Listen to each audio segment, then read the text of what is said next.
Good evening. Welcome to California Today. I'm David Lamb. Here's a preview of some of today's top stories. The governor is proposing a new amendment to the U.S. Constitution. His plan? More gun control on the federal level. One of the people arrested in the Glendale Brawl is reportedly associated with Antifa. We'll have more on how he was identified. A Southern California school board president is under fire for calling a former SF supervisor a, quote, pedophile. We'll have more on the story. First, California's governor is proposing a new amendment to the U.S. Constitution in an effort to curb gun violence. He says it consists of 4 measures and would leave the Second Amendment intact. Governor Gavin Newsom says he is proposing a 28th Amendment to the U.S. Constitution to address the nation's gun violence. This will guarantee states as well the ability to enact common sense gun safety laws while leaving the Second Amendment intact and respecting America's gun-owning tradition.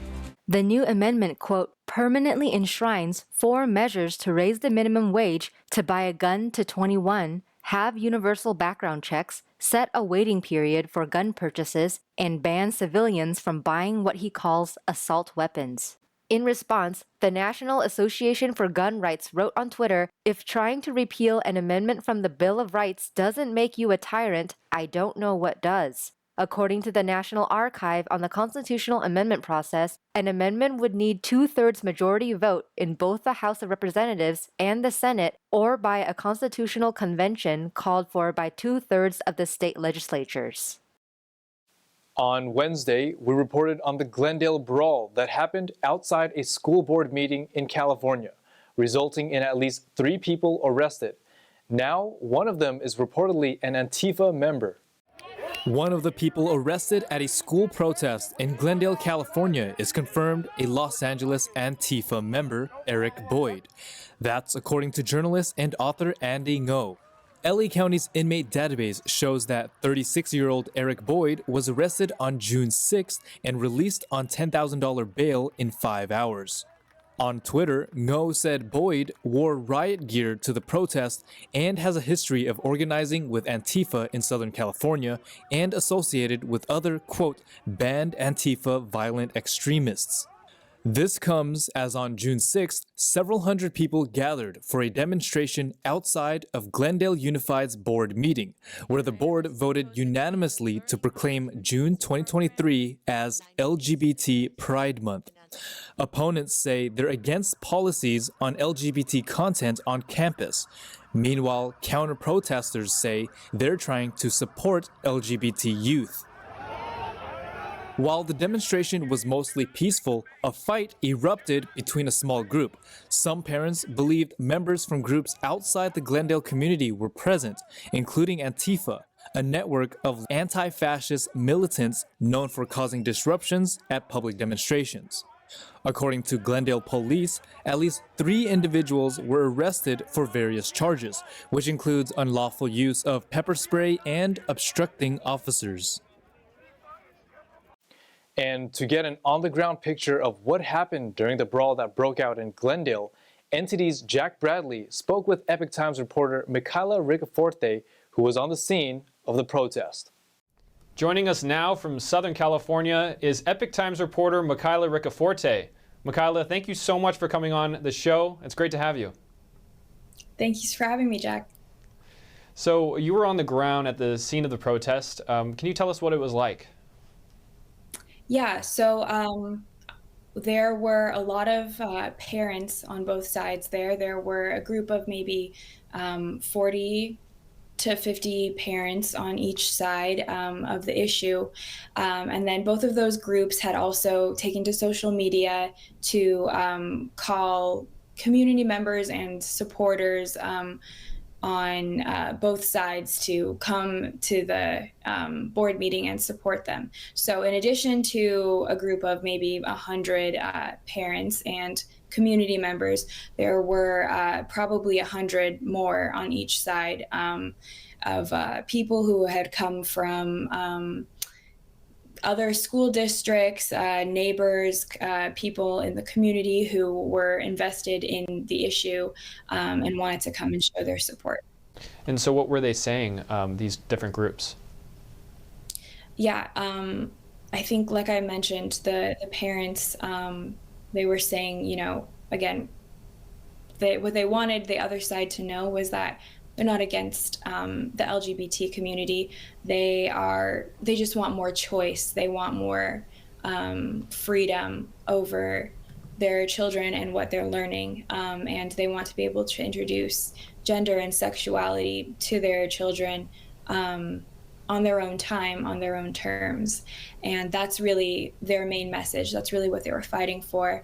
The parents also told me after the fight broke out that they didn't want this to end this way. They didn't want it to be violent. They wanted a peaceful protest, and they wanted to let the school board know what they wanted for their children. And so the people on the other side, a lot of the parents that I talked to said that they were present at the protest today because they felt like they were standing up for their children or their children's peers who were LGBT and felt like their identity was being attacked or discriminated against. So to them, they were standing up for their children. And some of the people that I talked to from outside groups were there because they also wanted to show support for LGBT youth and to stand up against quote unquote bigotry and hatred in general. And during the brawl, what was it? The majority of people involved, or was it a small minority? Who was fighting? How many people of the total group there? I would say about 5 or 6 people total. About 2 or 3 people on each side. So very few, because there were hundreds of people there. Right. Yeah. Very few people were physically fighting. Michaela Riccaforte, it was great to have you on. Thank you, Jack. And speaking of school board related controversy, one board president in Southern California is under fire for his comments about a former San Francisco supervisor. He called the late activist a pedophile. Here's the story. Joseph Komrosky, the Temecula Valley School Board president, is getting backlash for calling former San Francisco supervisor and assassinated gay rights activist Harvey Milk a pedophile. This is after the board recently decided to exclude a textbook with information about activist Milk from its curriculum. Milk has been said to have been in a relationship with a 16-year-old when Milk was in his early 30s in New York. In response to the textbook issue, Governor Gavin Newsom and Attorney General Rob Bonta issued a joint statement urging the school board to provide information on why they rejected the Social Studies Alive program for grades 1 through 5 on May 16th. Newsom said California is closely watching the actions of malicious actors seeking to ban books, whitewash history, and demonize the LGBTQ+ community in Temecula and across the state. If the law is violated, there will be repercussions. The curriculum was previously adopted by the State Board of Education.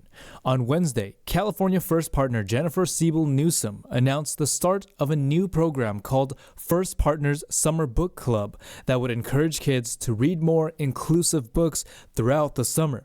She said, "While other states ban books and stifle curiosity, we're uplifting books that educate and introduce children to an array of diverse authors, stories, and characters to build their capacity for empathy and show them a world filled with possibilities as limitless as their imagination."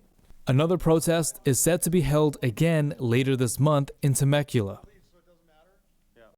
Now we will take a short break, but here's a look at what we got for you when we come back. Looking to buy a new car? A Tesla Model 3 could now cost less than a Toyota. That's after some tax break and US credit adjustments.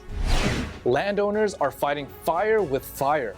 Even with cool weather and a wet winter, wildfires are still a major concern in the Golden State. And a rare killer whale pod was spotted off the coast of SF. Biologists say the orcas were probably celebrating a successful hunt. Those stories and more coming up on California Today.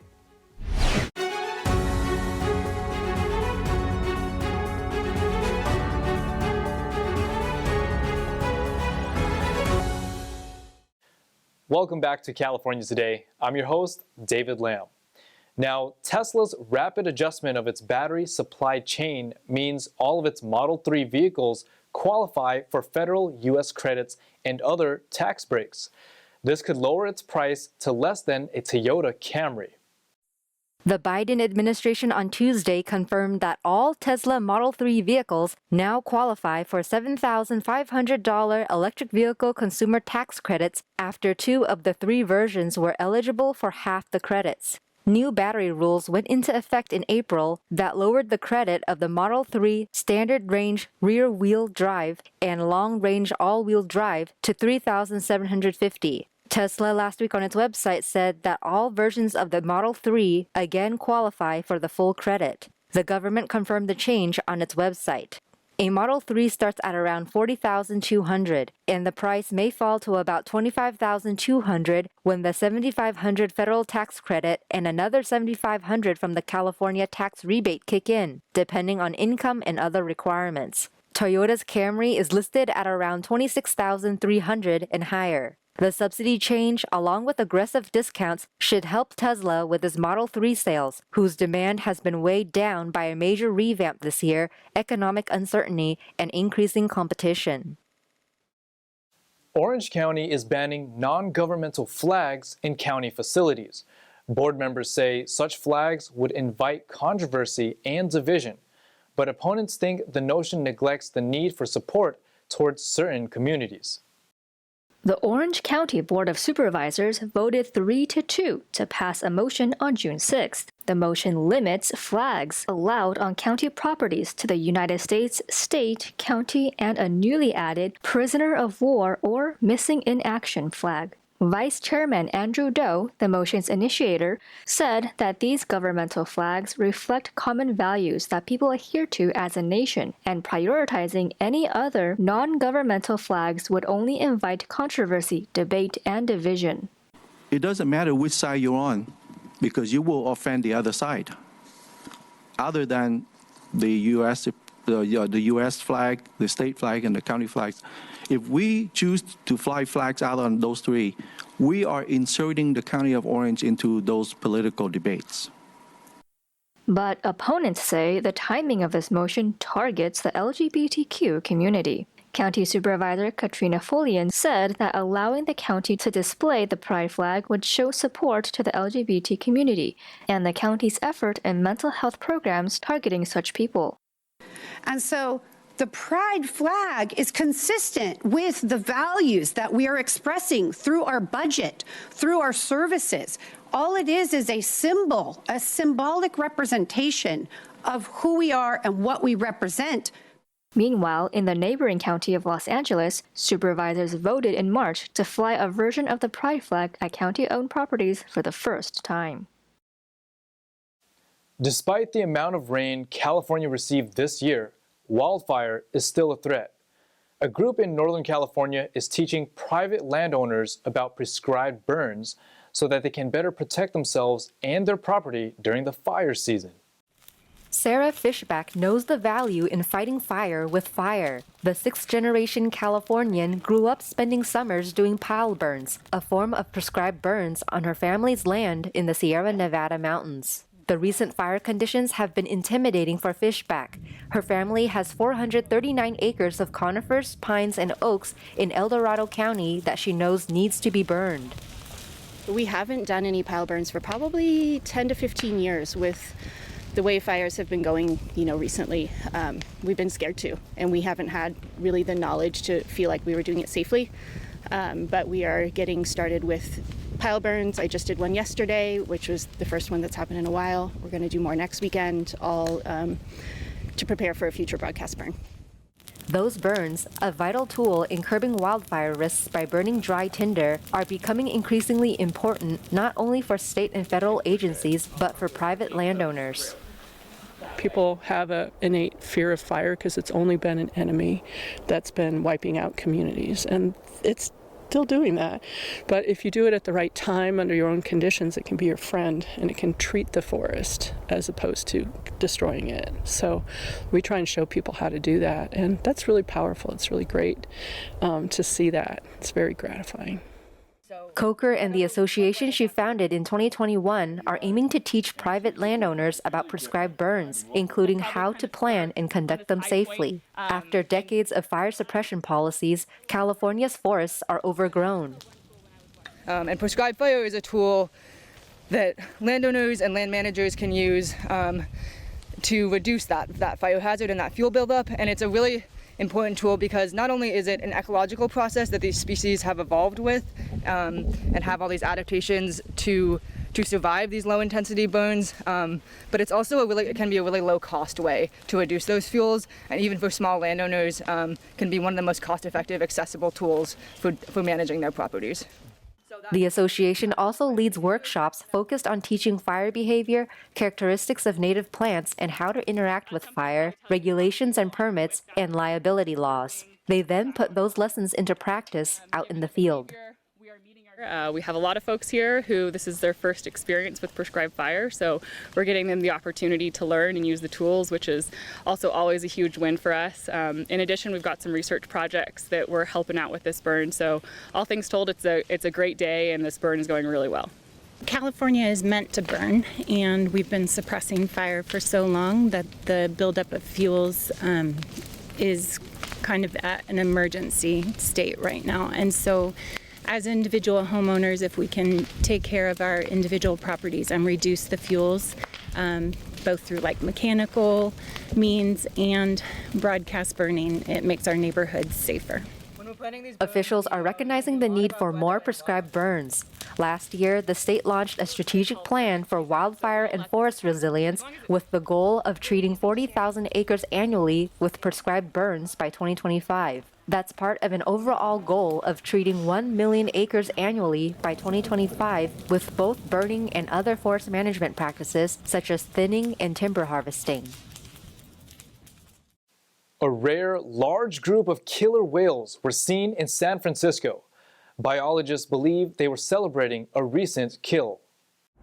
Roughly 24 killer whales were spotted last month off the coast of San Francisco. Biologists say large groupings like this are uncommon. The orcas were likely together celebrating a kill of sea lions or seals on Farallon Islands, about 28 miles west of San Francisco, when a whale-watching boat tour saw them. According to Nancy Black, a marine biologist and owner of Monterey Bay Whale Watch, killer whales are more commonly seen in the deep canyon beneath the Monterey Bay and can be spotted anywhere from the coastline to just 5 miles offshore. It's easier for whale watching tours to see them in Monterey Bay because the canyon is so close to the beach, while the Farallon Islands require a 28-mile boat ride from San Francisco and the water still may not be deep enough. Now, let's hear from NTD's Tyler Castillo for our sports roundup.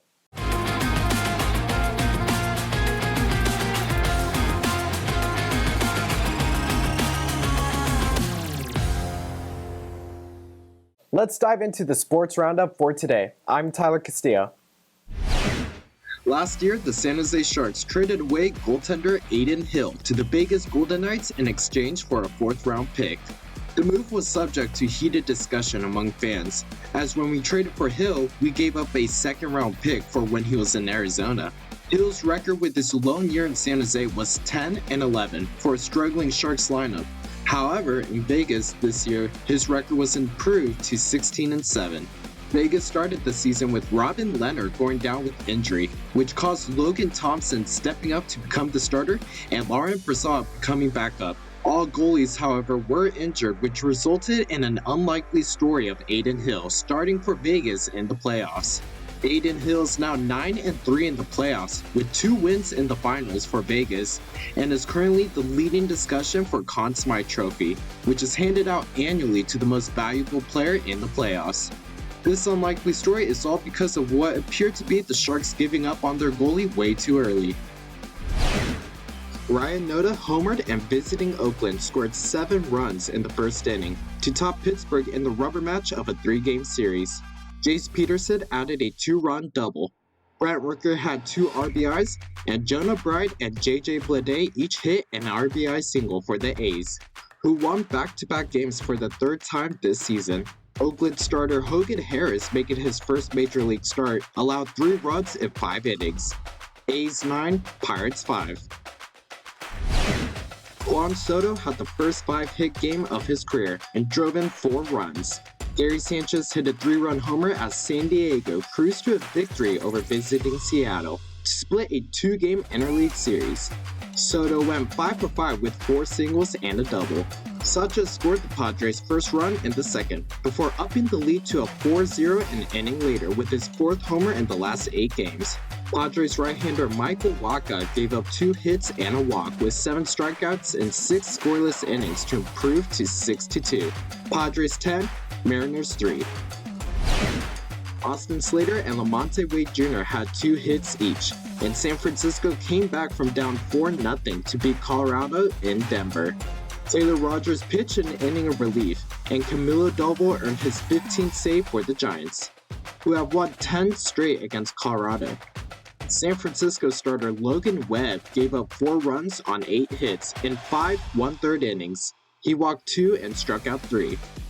Giants 5, Rockies 4.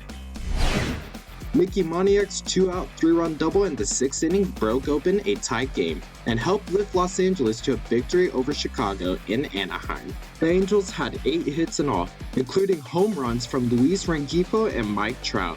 Los Angeles starter Jaime Barria, who has spent most of the season in the bullpen, gave up 2 runs on 3 hits and 1 walk in 5 innings. Angels relievers Ben Joyce, Aaron Loop, and Sam Backman combined to finish it off with 4 scoreless, hitless innings. Angels 6, Cubs 2. And that is all for the Sports Roundup for today. I'm Tyler Castillo. Thanks, Tyler. That's all we've got for you tonight. We'd like for you to join us again on California Today every weekday at 8 p.m. Make sure to check out our broadcast at ntd.com/California-today. You can also find all of our top latest clips there, ready to share with friends and family. Send us a message on Facebook, Twitter, Instagram, Ganjing World, or through our email, california.today@ntd.com. I'm David Lamb. Have a wonderful evening.